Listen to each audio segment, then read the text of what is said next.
عزیزان گرامی، دوسری محرم کا دن ہے، دوسری محرم کا دن ہے اور اہل بیت نبوت کربلا آ چکے ہیں، لیکن بہت بڑا لشکر ہے دشمنوں کا، لیکن سب کو، بیویوں کو ڈھارس ہے، بچوں کو ڈھارس ہے کہ بھلے کتنا بڑا بھی لشکر ہو، عباس ابھی زندہ ہے۔ 5 محرم کا دن ہے عزیزان گرامی، 5 محرم کے دن جب خیمے ہٹائے جا رہے تھے نا، تو مولا عباس نے اپنی تلوار سے ایک خط کھینچ دیا کہ ہے کسی کے اندر یہ مجال، کہ ہے کسی کے اندر یہ جرت کہ میرے آقا میرے مولا کے خیمے ہٹائے۔ مولا حسین کا بس کاندھوں پر ہاتھ آنا تھا کہ عباس یہ خیمے ہٹا دیجئے۔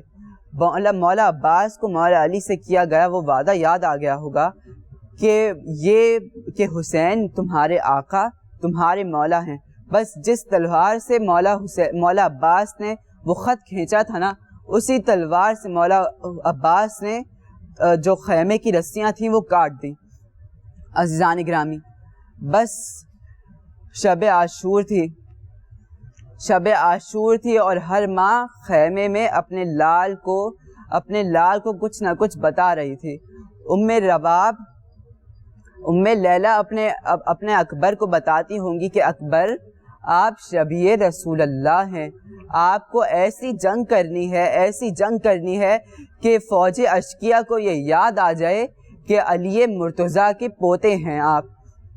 عزیزان گرامی، ام لیلہ کا یہ کہنا تھا، اور ام فروہ یہ کہتی ہوں گی کہ اے قاسم آپ شبیہ حسن ابن علی ہیں، آپ شبیہ حسن ابن علی ہیں، آپ میدان جنگ میں جا کر یہ بتا دیجئے گا کہ آپ علی کے پوتے ہیں، کہ آپ اپنے چچا حسین کی نصرت کے لیے آئے ہیں۔ عزیزان گرامی، لیکن ان ماؤں میں ایک وہ بھی ماں ہوگی کہ جس کا ایک کم سن بیٹا جو جھولے میں 6 ماہ کا ہے، اور ایک 3 سالہ بیٹی ہے جو اپنے بچے کے جھولے کو جھولا جھلاتی ہوگی اور کہتی ہوگی کہ اے اصغر کل کے دن سب مائیں اپنا نذرانہ پیش کریں گی، کہ سب مائیں سبط فاطمہ زہرا پہ اپنے بیٹے قربان کریں گی، اور ایک میں ہوں کہ میرا ایک 6 ماہ کا بچہ ہے کہ جس کو جنگ کی اجازت نہ ملے گی۔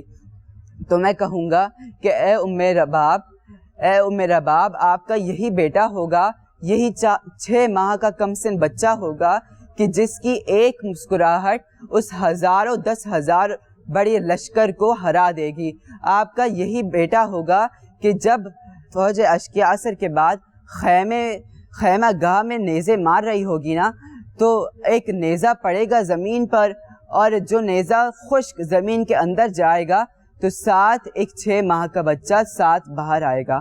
عزیزان گرامی، بس حضرت علی اصغر جو باب الحوائج ہے نا، حضرت علی اصغر باب الحوائج ہیں، تو علی اصغر اپنے نوکے سنا پہ، اپنے نوکے نیزہ پہ یہ کہتے ہوں گے کہ اے اماں، آپ تو یہ روتی تھی نا، آپ شب عاشور یہ روتی تھی نا کہ آپ کی طرف سے کوئی نذرانہ پیش نہ ہوگا، تو اماں آپ یہ دیکھ لیں کہ باقی سب کے صرف سر نوکے نیزہ پہ ہیں، صرف ایک آپ کا بیٹا ہے کہ جس کا پورا جسم نوکے نیزہ پہ ہے۔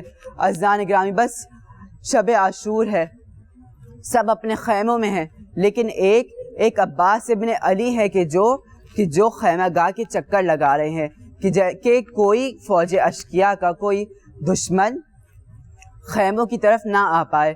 عزیزان گرامی، یہ وہ رات ہے کہ جس رات کو تمام اہل حرم، تمام اہل بیت سکون کی نیند سوئے ہوں گے، اور فوج اشقیہ عباس ابن علی کے ڈر سے کہ عباس ابن علی حملہ نہ کر دیں، اس ڈر سے ساری رات جاگے ہوں گے۔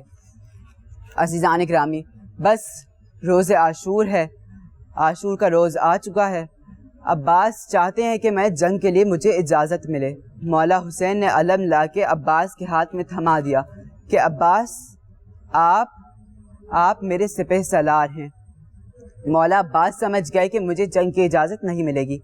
مولا عباس کافی دیر تک خاموش رہے، ایک ایک کر کے تمام اصحاب کٹتے چلے گئے۔ پھر باری آئی آپ کے بھائیوں کی جب ایک ایک کر کے آپ کے تمام بھائی بھی شہید ہو گئے نا، اور مولا عباس نے دیکھا کہ اب کوئی باقی نہ بچا، مولا عباس نے جب پیچھے مڑ کے دیکھا تو آپ کی فوج میں کوئی باقی نہ بچا، تو مولا عباس ایک مرتبہ مولا حسین کے خیمے کی طرف تشریف لائے اور اندر آنے کی اجازت مانگی۔ جب اجازت ملی تو اپنا جو نظر تھی وہ نیچے جھکا کے اندر داخل ہوئے اور کہتے ہیں کہ مولا اگر مجھے اجازت ہو تو میں کچھ کہوں۔ تو مولا حسین نے کہا کہو عباس، کیا کہنا چاہتے ہو؟ تو مولا عباس نے عرض کی کہ اے آقا، اے مولا، اب تو مجھے جنگ کی اجازت دے دیجئے، اب تو مجھے جنگ کی اجازت دے دیجئے کہ اب یہ وقت آ گیا، اب ظہر کا وقت آ گیا، اب تو مجھے جنگ کی اجازت دے دیجئے۔ تو مولا حسین نے فرمایا اے عباس، مولا حسین زار و قطار گریہ کرنے لگا اور کہنے لگے اے عباس، آپ تو میری فوج کے سپہ سالار ہیں، آپ کے بغیر میری فوج بکھر جائے گی۔ تو مولا عباس نے نظر نیچے جھکائیں اور نظر نیچے جھکی ہوئی، اور مولا عباس فرماتے ہیں کہ اے مولا کہ اب وہ فوج کہاں ہے کہ جس کا میں سپہ سالار ہوں؟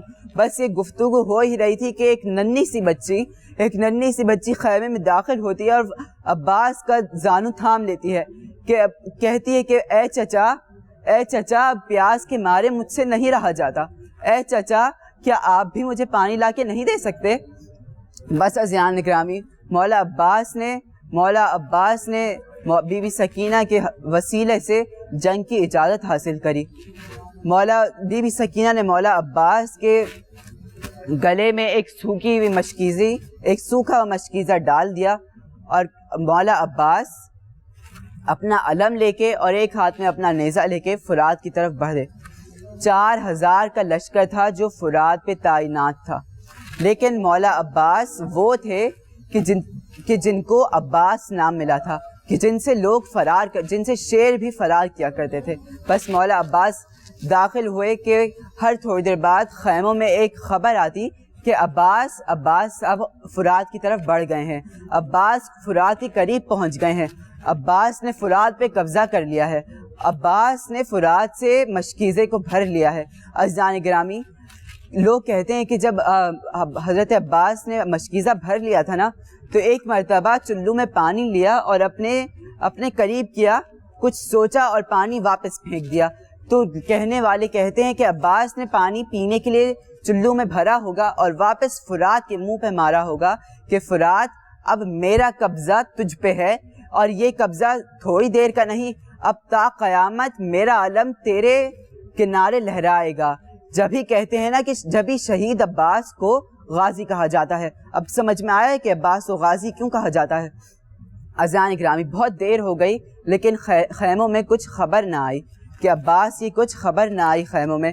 سکینہ اب پریشان ہے کہ میرے چچا کی خبر کیوں نہیں آئی، تو کہتی ہیں اماں فضہ ذرا آپ دیکھیں تو اب میرے چچا کی خبر نہیں آئی۔ بی بی فضہ جو تھیں وہ اٹھیں اور انہوں نے باہر جا کے دیکھا، تو انہوں نے کیا دیکھا کہ ایک علم جو ہے وہ خیموں کی طرف بڑھ رہا ہے۔ تو بی بی فضہ نے خوش ہو کر کہا کہ اے سکینہ تمہیں مبارک ہو، اے سکینہ تمہارے چچا نے تمہارا وعدہ وفا کر دیا۔ بس سکینہ کا یہ سننا تھا، اپنا سوکھا کاسا اٹھایا، اپنا سوکھا پیالہ اٹھایا اور ایک خیمے سے دوسرے خیمے میں جا کے کہتی ہیں کہ اے بچوں باہر آ جاؤ، اے بچوں جمع ہو جاؤ، میرا چچا پانی لے آیا ہے۔ میں ہاتھ جوڑ کے کہتا ہوں کہ اماں فضہ کاش آپ نے ایک لمحہ انتظار کر لیا ہوتا۔ یہ علم جو آ رہا ہے نا، نہ اس علم کے ساتھ مشکیزہ ہے اور نہ ہی اس علم کے ساتھ علمدار ہے۔ تو عزیزان گرامی، بس مولا حسین کا مولا عباس کے پاس پہنچنا تھا۔